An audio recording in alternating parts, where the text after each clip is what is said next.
Hey everyone, in today's video I'm going to test this set of watercolor from Daiso. This is just $2. This is just like the $2 paint that I featured a few weeks ago, also from Daiso. These are quite horrible, and if you haven't watched that video, do check it out. The link is in the video description below. So hopefully this will be better, but I don't think so. I mean, you get what you pay for, as the saying goes. So there are 16 colors included, and they have also included a brush. The color is a bit pastel-like.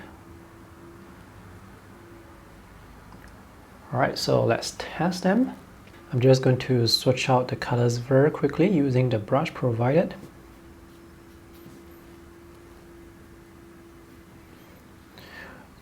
This is actually not bad. This actually looks and feels like paint. Next we have this pink color. I may have added too much water here. And this is purple.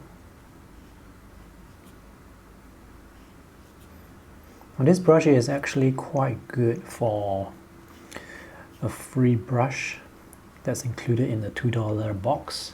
I was actually expecting the pan colors to be really hard and difficult to dissolve, but it's actually not so. These are very easy to dissolve.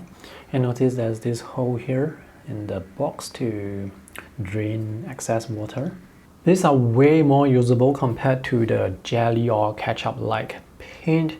Now these are obviously for children, and for $2 I think this is definitely worth the money, and they have a good variety of colors as well. I don't think children would be interested in color mixing, so it's good to have the variety of colors here. The colors have almost dried and they look pretty vibrant.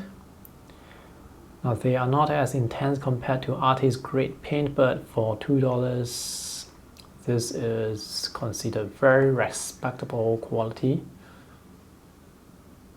Alright, let's paint this sketch. So I'll be using a proper watercolor brush here. That's the silver black velvet. You can definitely get quite vibrant colors here. The colors have pretty good contrast against a white paper.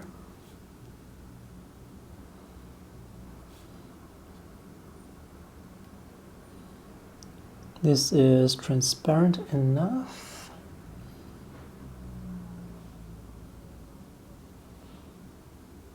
Let's see what happens when we mix the colors. So I'm going to mix blue, this blue with some red, instead of using the purple that I have in the box. I'm going to mix my own purple. So this is the red.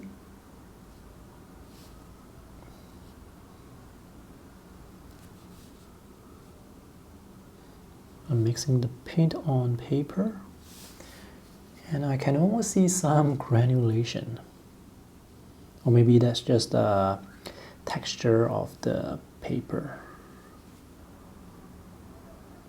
Oops, ran out of space. This yellow is actually kind of weak. Let's see if we can overlay onto the blue. It's not too bad.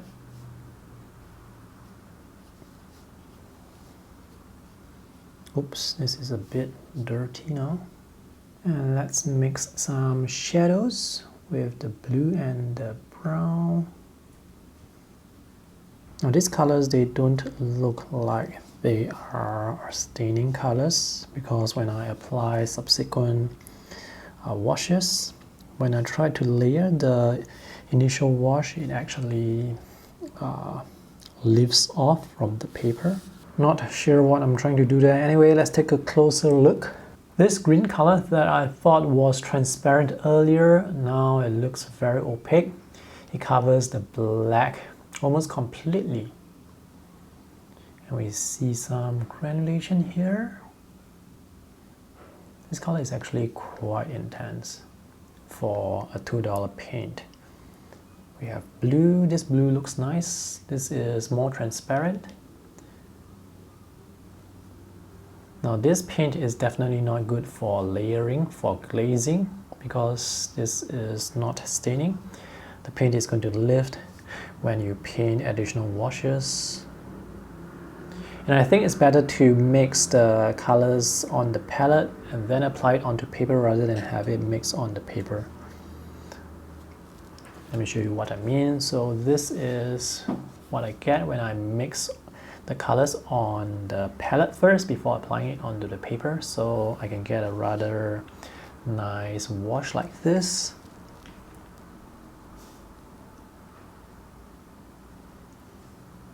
So notice the value, it's quite strong.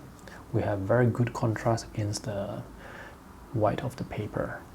The red is also slightly opaque, and the yellow as well.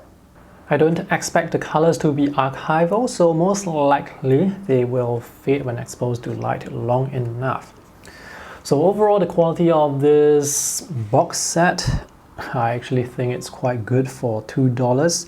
The colors are intense enough and they dissolve very easily, so that makes it really easy to use. And the quality is definitely more than sufficient for kids. So this is something that I can actually recommend. So this is money well spent and this is money wasted. Alright, thanks for watching today's video. See you in the next one. Bye!